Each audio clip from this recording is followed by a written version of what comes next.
didn't dare make a peep. Just then, a giant foot suddenly appeared, and the giant was clearly trying to grab the little lamb right in front of him. Jack was terrified of being discovered. He watched in horror as the giant swallowed the lamb whole. His friend nearby couldn't help but peek to see what was happening. But right at that moment, the giant suddenly caught the scent of humans. While they were still staring in confusion, to Jack's shock, the giant walked away from him, only to yank up the big tree right behind Mike. In an instant, Mike's hiding spot was exposed. Mike knew he was in trouble and fled like mad, but when he glanced back, it only took a second for the giant to pin him to the ground. Slowly, the giant crouched down. Then, through its massive pupils and the smell in its nose, it confirmed this was food. Ryan, who was nearby, didn't hesitate. He drew his long sword and rushed over to save Mike. Just as the giant was about to stand up, a sharp pain shot through its foot. It kicked Ryan away in one brutal swing. Jack could hardly believe his eyes. He watched as the giant pulled the sword out of its foot, then carried Ryan away right in front of Jack. When Jack saw the giant heading his way, he quickly dove into the water. Luckily, the rain masked his scent. After that, the giant walked right past him. As soon as the giant was gone, Jack scrambled out of the water and hurried to follow it.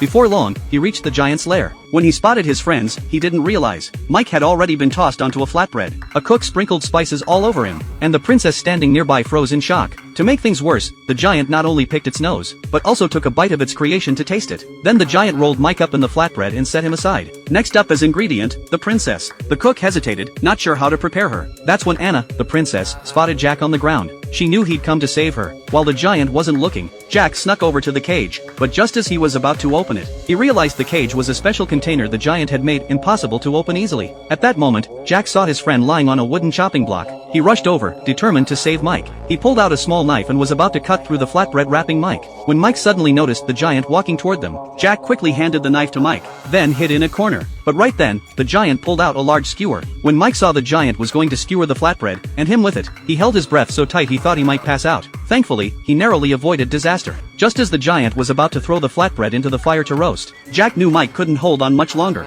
so he climbed up a rope. Anna had no idea what Mike was planning. After the giant left, Jack climbed to the top, staring at Mike, who was moments away from being cooked. He remembered the dagger he'd given Mike. It was time for it to work. Meanwhile, Jack snuck onto the giant's head. As the giant began chopping vegetables furiously, it suddenly reached for Anna in the cage. Just as it was about to slice off her head, Jack slowly picked up the small knife he'd brought. The second the giant raised its hand to strike, Jack threw the knife down, then jumped onto the giant's back. With that, he managed to take the giant down for good.